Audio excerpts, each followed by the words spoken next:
तो तैयार हो जाइए शास्त्रों के गंभीरतम रहस्यों में भी हंसते हंसते लौटपोट होने के लिए। खट्टर काका यहाँ हैं आपके हंसी के फव्वारे छुड़ाने। हरि मोहन झा की दिमागी उपज खट्टर काका कोई मामूली किरदार नहीं है। वो बुद्धि और व्यंग्य के मिश्रण हैं। रामायण से लेकर वेदों तक हर चीज को हास्य के चश्मे से देखकर चुनौती देते हैं। जरा सोचिए, प्राचीन ग्रंथ उल्टे पुल्टे, बड़े बड़े महापुरुष सिर्फ इंसान बनकर रह गए और गंभीर ज्ञान मजाकिया बातें बन गए। रुको रुको, क्योंकि हम आपको आईफोन जीतने का मौका दे रहे हैं। जानना चाहते हो कैसे? हमारे पास आपके लिए एक मजेदार सवाल है। बस आपको सही जवाब देना है और आप एक नए आईफोन के भाग्यशाली विजेता हो सकते हैं। कमाल लगता है ना? ये ऐसे काम करता है। इस वीडियो के अंत में हम आपसे एक सवाल पूछेंगे।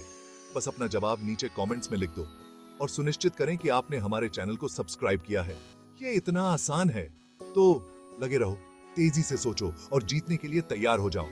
सबको शुभकामनाएं। खट्टर काका सिर्फ चुटकुले नहीं सुनाते, वो सबूत पेश करते हैं। किसी कोने को नहीं छोड़ते और किसी पंडित को अपने तन से नहीं बख्शते।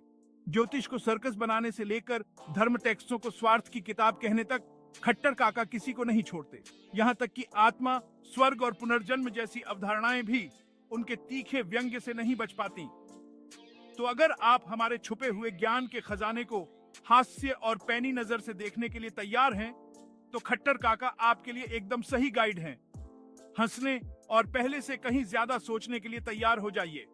चलिए शुरू करते हैं खट्टर काका के इस मनोरंजक और ज्ञानवर्धक वार्ता को।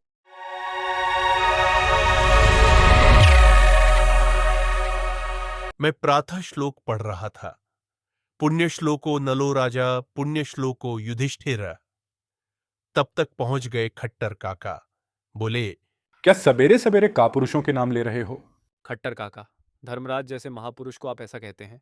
धर्मराज नहीं, मूर्खराज, जो जुए के पीछे अपना राजपाट गंवाकर स्त्री पर्यंत को हार जाए और जंगलों में मारा मारा फिरे, उसे और क्या कहेंगे? उनका एक ही जोड़ा है, राजा नल। वह भी जुए के पीछे अपना सर्वस्व गंवाकर जंगलों की खाक छानने गए और वहां अपनी सोई हुई पत्नी को अर्धनग्न छोड़कर चुपके से भाग गए। नल और युधिष्ठिर दोनों में जोतने योग्य है। जिसने यह श्लोक बनाया है उसने खूब जोड़ा मिलाया है। खट्टर काका, युधिष्ठिर महाभारत के आदर्श पात्र हैं जिनसे शिक्षा मिलती है। हां, सबसे बड़ी शिक्षा तो यह मिलती है कि खानदान एक भी नालायक पैदा होने से संपूर्ण वंश का नाश हो जाता है। यदि युधिष्ठिर जुआरी नहीं निकलते तो महाभारत का संहारकारी युद्ध क्यों छिड़ता? खट्टर काका, लोग कहते हैं कि कौरवों अन्याय से महाभारत का युद्ध हुआ और आप उलटे युधिष्ठिर के मत्थे दोष मढ़ते हैं। तुम स्वयं सोच कर देखो, यदि युधिष्ठिर महाराज जुआ खेलने नहीं जाते तो इतना होता क्यों? जोश पर पासा फेंकते गए, पत्नी तक को दांव पर चढ़ा दिया। अजी, बेवकूफ को तो लोग भड़काते ही है। इनकी अपनी अक्ल कहां चरने गई थी? और जब हार ही गए तो इसमें दूसरों का क्या दोष? चुप लगा जाते। ये क्या कि हार भी जाएंगे और गद्दी भी चाहेंगे। खट्टर काका, द्रौपदी पर उतना अत्याचार हुआ सो आप नहीं देखते? तुम द्रौपदी का दोष क्यों नहीं देखते?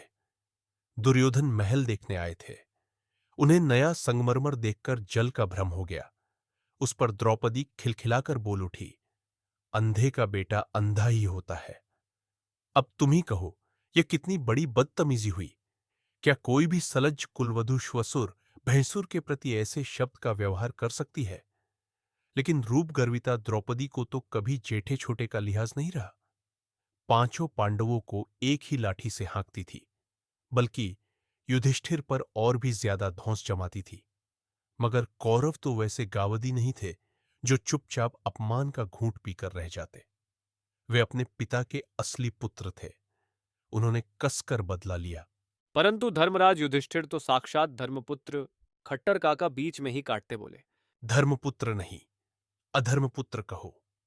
और बराबर धर्मराज की रट क्या लगाए जा रहे हो, जो युधिष्ठिर अपने छोटे भाई अर्जुन की स्वयंवर परिणीता पत्नी अनुजवधु द्रौपदी को गर्भवती करने में नहीं हिचके।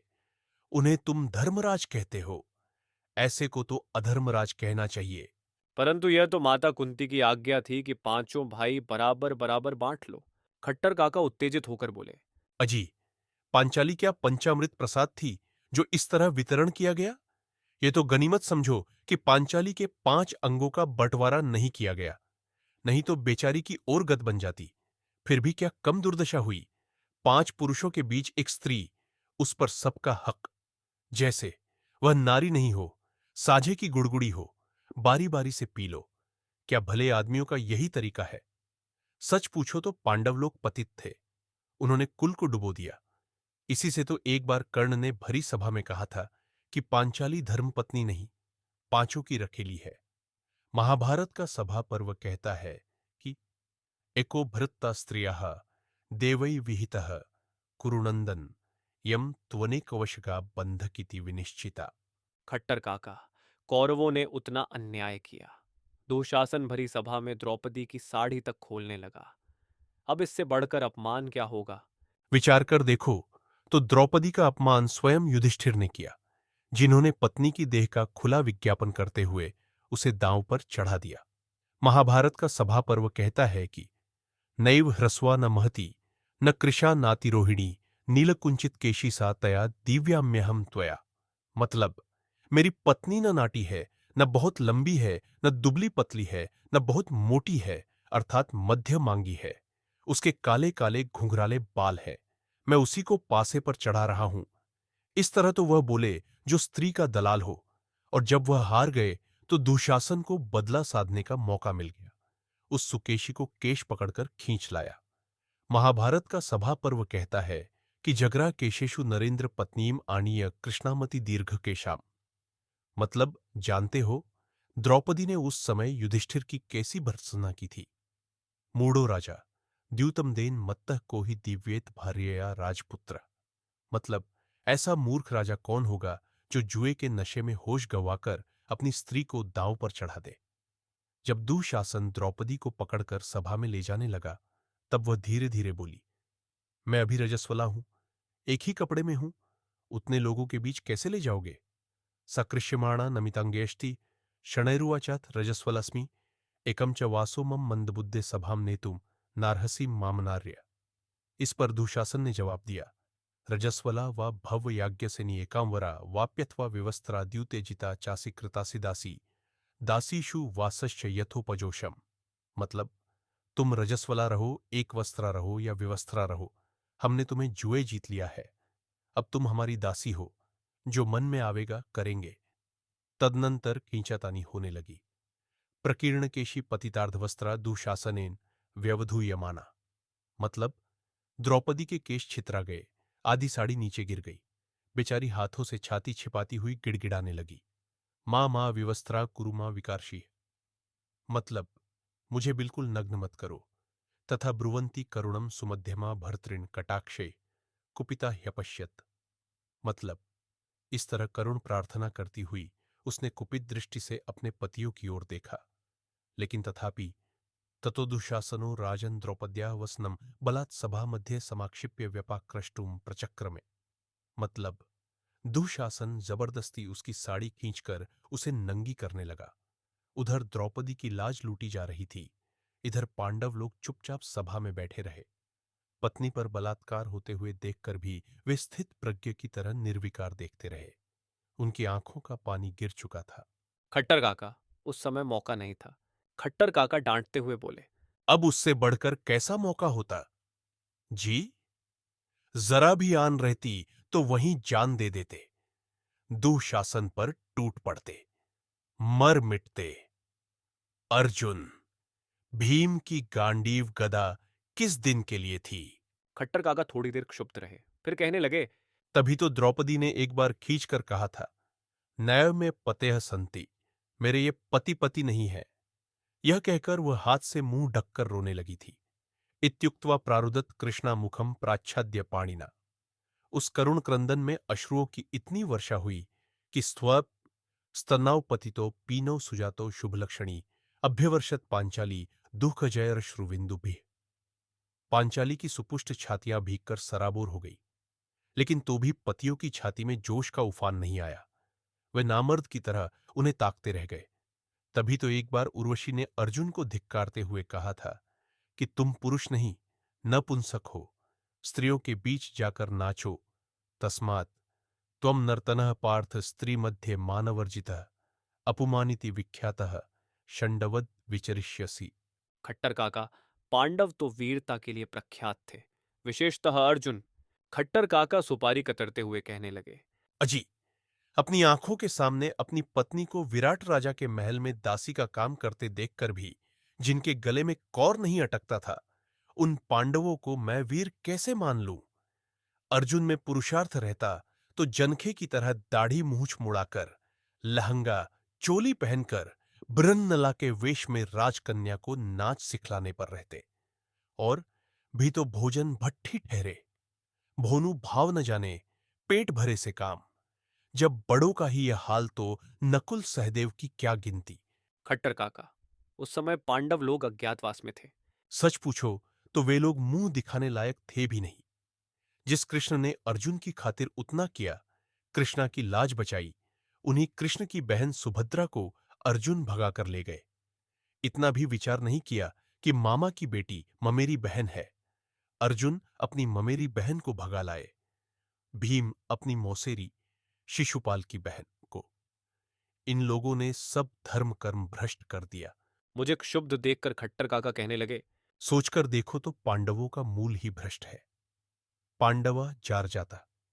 पांडवों के पिता पांडु स्वयं अपनी पत्नियों कुंती माद्री से पुत्र उत्पन्न करने में असमर्थ थे। अतएव 5 देवताओं को आह्वान कर पंच पांडवों की उत्पत्ति कराई गई। अजी, इससे तो पांडु निसंतान ही मर जाते, सो अच्छा था। जिसे 100 भतीजे हों, उसे वंश बढ़ाने की इतनी लालसा क्यों? और सो भी दूसरों के भरोसे। यदि पांडु भी भीष्म की तरह संतोष कर लेते तो राजगद्दी के लिए झगड़ा ही नहीं उठता। धृतराष्ट्र के पुत्र राष्ट्र को धारण किए रह जाते। लेकिन पांडु की आंखों पर तो पीलियां छाया हुआ था। उनके जारज पुत्रों ने कुल को भसा दिया। मैंने देखा कि खट्टर काका अब भी पांडवों पर लगे हुए हैं। मैं उनके साथ क्या बहस करता। पुनः स्तोत्र पढ़ने लगा।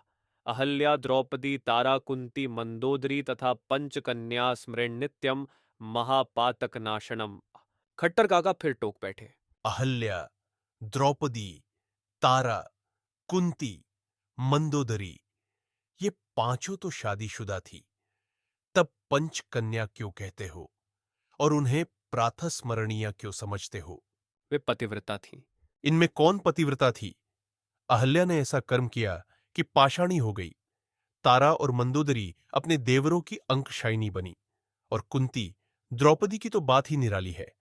पंच भी कामिता कुंती, पंच भी द्रौपदी तथा सतीति कथ्यते लोके यशोभाग्यन लभ्यते। सुभाषित। सास ने 5 का तोष रखा तो फिर बहू क्यों पीछे रहती? वह भी 5 की दुलारी बनकर रही। अजी, द्रौपदी निरंतर पतियों को ताश की पत्तियों की तरह बदलती रही। स्वयं लाल पान की बीबी बनकर पतियों को गुलाम बनाए रही। वह पति के कंधे पर चढ़कर चलने वाली पत्नी थी। एक बार वन में चलते चलते गिर गई तो युधिष्ठिर रोने लग गए। किमिदम द्यूतकामेन मया कृतम बुद्धिना आदाय कृष्णाम चर्तावणे मृगणायुते शेते निपतिता भूमो पापस्य मम कर्मभिः। मारव, छी, मैं कैसा मूर्ख निकला कि जुए के फेर में पड़कर आज ऐसी सुकुमारी राजकन्या को लेकर जंगली जानवरों के बीच वन में भटक रहा हूं। मेरे ही पाप के फल से बेचारी भूमि पर पड़ी हुई है। भीम, नकुल आदि उसे गोद में उठाकर ले चलने को तैयार हो गए। एक पत्नी होकर रहती तो ऐसी खातिर होती। पंचपत्नी ने प्रत्येक पति से एक एक पुत्र प्राप्त किया। क्या महाभारत काल में स्त्रियों को इतनी अधिक स्वच्छंदता थी? इसमें क्या संदेह? देखो, सुष्वे पितृगेहस्था पश्चात पांडु परिग्रह जनितश्च सुतः पूर्वम पांडुना सा विवाहिता। देवी भागवत। कुंती जब कुंवारी थीं तभी पुत्र प्रसविणी हो चुकी थीं। उनकी बहू पांचाली स्वयंवर में एक का वरण करने पर भी पंचपत्नी बनकर रही। कुंती की पौत्रवधू उत्तरा ने विवाह से 7वें महीने में ही पुत्र परीक्षित को जन्म दिया। अजी, बड़े घर की बड़ी बातें होती हैं। उन दिनों एक से एक प्रौढ़ा राजकन्याएं होती थीं जो जानबूझकर अपना अपहरण करवाती थीं। अंबा, अंबिका, अंबालिका तीनों परिपक्व कुमारियां थीं। पूर्ण यौवना सुभद्रा रैवतक पर्वत पर मेले से भगा गई।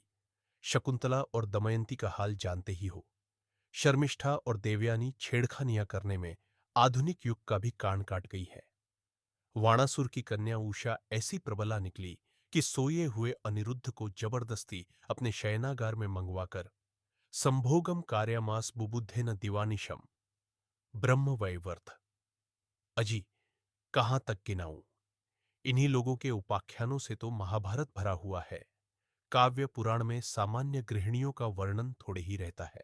खट्टर काका, महाभारत से क्या शिक्षा मिलती है?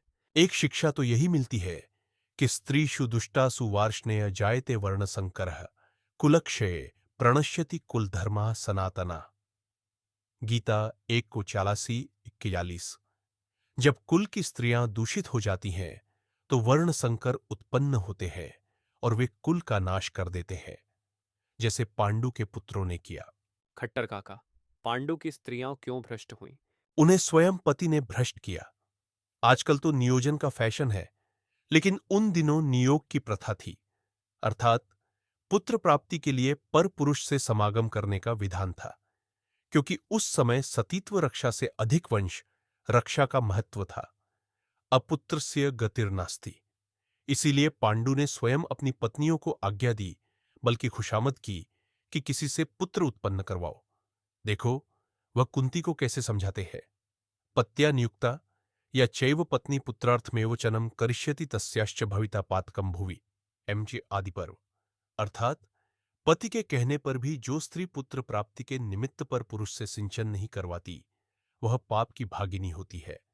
इतना ही नहीं, वह कई नजीरें भी पेश करते हैं। उद्दालकस्य पुत्रेण धर्म्या वैश्वेत केतुना सौदासेन शरंभोरु। नियुक्ता पुत्र जन्मणि एवं कृतवती सापि भर्तु प्रिय चिकीर्ष्या अस्माकंपिते जन्म विदितम कमलेक्षणे। ममसा। और तो और वह अपनी ही माता अंबालिका का हवाला देते हुए कहते हैं कि मेरा पांडु का जन्म भी तो नियोग से ही हुआ है, सो तुम जानती ही हो। अब ऐसी हालत में बेचारी कुंती या माद्री क्या करती? वे अपने पति की आज्ञा शिरोधार्य कर अपनी सास के चरण चिन्हों पर चली। खट्टर काका, पांडु की माता ने ऐसा क्यों किया था? उन्होंने अपनी सास सत्यवती की आज्ञा से ऐसा किया था। देखो, सत्यवती अपनी पुत्रवधू को कैसी शिक्षा दे रही है। नष्टम च भारतम वर्षम पुनरेव समुद्र पुत्रम जनय सुश्रोणी देवराज संप्रभम। अर्थात, हे सुंदरी, भारतवर्ष नष्ट हो रहा है, उसका उद्धार तुम्हारे ही हाथों में है। किसी से इंद्र के समान तेजस्वी पुत्र जन्माओ। इतना ही नहीं, इस पुण्य कार्य के लिए एक सुयोग्य व्यक्ति व्यास की सिफारिश भी करती है, सो भी भीष्म से, जो अंबालिका के भैंसुर थे। जब भीष्म कुंठित होने लगे, तब सत्यवती ने कुछ लजाते हुए विहसकर कहा, तुम्हें एक रहस्य बता रही हूं। जब मैं यौवन काल में मत्स्यगंधा नाम से विख्यात थी, तब एक बार पराशर मुनि मेरी नाव में आए थे यमुना पार करने के लिए। मैं भी उसी नाव पर थी। वह मुझे देखकर मोहित हो गए, लेकिन दिन के प्रकाश में लोगों के सामने अपनी इच्छा कैसे पूरी करते। तब उन्होंने योग बल से घना कुहासा उत्पन्न कर भोग किया, जिससे मुझे एक पुत्र उत्पन्न हुआ। वह पुत्र व्यास के नाम से प्रसिद्ध है। तुम उन्हीं व्यास को बुलाकर ले आओ। तब ह्यनुमते भीष्म नियतम स महातपा विचित्र वीर्य क्षेत्रेषु पुत्रानुत्पादयिष्यति। एम आ वही व्यास विचित्र वीर्य की विधवा पलियों अंबिका, अंबालिका के गर्भ से पुत्र उत्पन्न कर देंगे। खट्टर काका बादाम काटते हुए बोले। तब व्यास बुलाए गए। उन्हीं के वीर्य से पांडु और धृतराष्ट्र का जन्म हुआ। नियोग के समय अंबिका ने आंखें मूंद ली थी, इसलिए उन्हें जन्मांध पुत्र हुआ। अंबालिका ने चंदन लेप कर लिया था, इसलिए पांडु पुत्र हुआ। व्यास अंबालिका से अधिक संतुष्ट हुए, इसीलिए उन्होंने उसके वंशधरों पांडवों का इतना पक्ष लिया है। खट्टर काका, उतने बड़े ज्ञानी होकर भी व्यास व्यभिचार कर्म में कैसे प्रवृत्त हुए? देखो, आत्मा वैजायते पुत्र। व्यास के पिता पराशर मुनि ने भी तो वही किया था। मत्स्यगंधा प्रजग्राह मुनि कामातुर तदा। देवी भागवत। कामातुर होकर मत्स्यगंधा को पकड़ लिया था, और जब बेचारी मछुआइन कन्या डरते डरते बोली, पितरम किम ब्रवीमिद्य सगर्भा चेद भवाम्य हम त्वम गमिष्यसि भुक्त्वा माम किम करोमि वदस्व तत्। दे भा अर्थात आप तो भोग कर चले जाइएगा और मुझे गर्भ रह गया तो अपने पिता से क्या कहूंगी। तब पराशर ने आशीर्वाद दिया था। पुराण कर्ता पुत्रस्ते भविष्यति वराण ने वेदविद भाग कर्ता चख्यातश्च भुवनत्रये दे भा, अर्थात तुम्हारे गर्भ से जो पुत्र होगा वह वेदों में पारंगत और पुराणों का कर्ता होगा। वही पुत्र व्यास हुए। उनका जन्म द्वीप में हुआ था, इसलिए द्वैपायन कहलाए। द्वैपायन व्यास अपना पैतृक संस्कार कैसे छोड़ते। जब रणिवास कामकला प्रवीणा दासी ने उन्हें पूर्णतया संतुष्ट किया तो इन्होंने भी आशीर्वाद दिया कि तुम्हारे गर्भ से धर्मात्मा पुत्र विदुर उत्पन्न होगा।